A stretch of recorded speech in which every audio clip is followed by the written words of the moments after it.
Netflix खोलो और सामने आ जाती है एक फिल्म, नाम है आप जैसा कोई।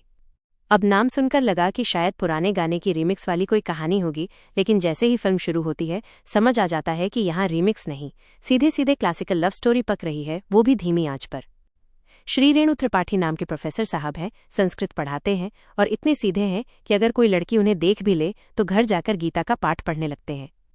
इनकी दुनिया में एक्साइटमेंट नाम की चीज़ सिर्फ तब आती है जब कक्षा में कोई छात्र बिना पूछे सवाल पूछ ले। फिर एक दिन कॉलेज में आती हैं मधु बोस, फ्रेंच प्रोफेसर, और ऐसा लगता है जैसे श्री रेणु जी के शांत जीवन में कोई नेटफ्लिक्स वाली वेब सीरीज घुस गई हो। मधु तेज, बेबाक और थोड़ी सी फ्रेंच टोन्ड है, यानी क्लास में बोंजूर और बाहर दबंगई। और अब सोचिए, संस्कृत और फ्रेंच जब एक ही कैंपस में टकराते हैं तो क्या होता है। पहले तो दोनों के बीच टुकुर टुकुर देखना शुरू होता है, एक चाय के बहाने, एक किताब के बहाने, और कभी कभी तो बिना बहाने ही। धीरे धीरे श्री रेणु को एहसास होता है कि इस फ्रेंच प्रोफेसर से सिर्फ बोंजूर नहीं, थोड़ा बोंजूर अमूर भी हो सकता है। लेकिन बात इतनी आसान थोड़ी है। उम्र का फर्क है, सोच का फर्क है, और समाज तो हर फर्क को मिर्च मसाला लगाकर चटपटा बना ही देता है। मधु अपने दिल की बात कह देती है, साफ कहती है कि मुझे आप अच्छे लगते हो, और श्री रेणु जी ऐसे घबरा जाते हैं जैसे किसी ने संस्कृत की जगह रैप सुनवा दिया हो। सोचते हैं कि ऐसा कैसे हो सकता है, मैं संस्कारी हूँ, उम्र में बड़ा हूँ, समाज क्या कहेगा।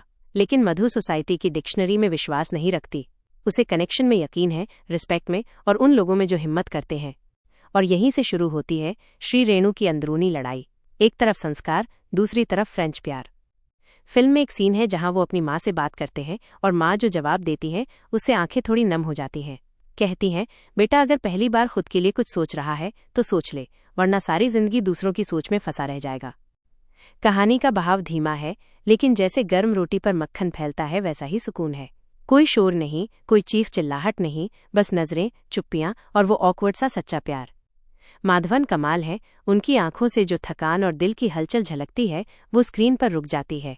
और फातिमा, अरे भाई, उसने तो जैसे हर फ्रेंच टीचर का सपना जी लिया, बोल्ड, इमोशनल और पूरी तरह अपने किरदार में ढली हुई। कुछ सीन्स थोड़े खिंचे हुए लग सकते हैं, जैसे चाय उबल रही हो और गैस धीमी हो, लेकिन वही धीमापन इस फिल्म का फ्लेवर है। डायरेक्शन साफ है, बैकग्राउंड म्यूजिक हल्का सा सहारा देता है, और सबसे जरूरी बात, कोई भी चीज़ जबरदस्ती नहीं लगती। ये फिल्म आपको ना तो पॉपकॉर्न वाली खुशी देती है, ना ही हार्टब्रेक वाली उदासी। ये वो फिल्म है जो आपको सोचने पर मजबूर कर देती है कि क्या वाकई प्यार में उम्र मायने रखती है, क्या हम सच में उतने खुले दिमाग के हैं जितना हम सोचते हैं।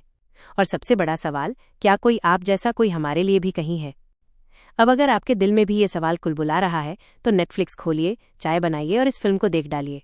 क्या पता आपको भी अपने किसी पुराने क्लासरूम में कोई बोंजोर कह दे और आप मुस्कुराकर नमस्ते कह बैठे। तो अगर आपको ये रिव्यू अच्छा लगा हो, हंसी भी आई हो और कहीं न कहीं दिल को भी छू गया हो, तो अब क्या करना है वो मुझे बताने की ज़रूरत नहीं होनी चाहिए, लेकिन फिर भी बता देती हूँ।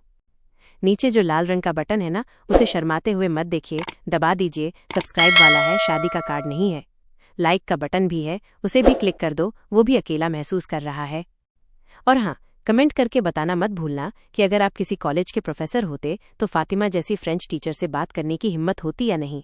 चलो अब मिलती हूँ अगली कहानी या अगली फिल्म के साथ। तब तक नेटफ्लिक्स खोलो और अपने लिए आप जैसा कोई ढूंढो।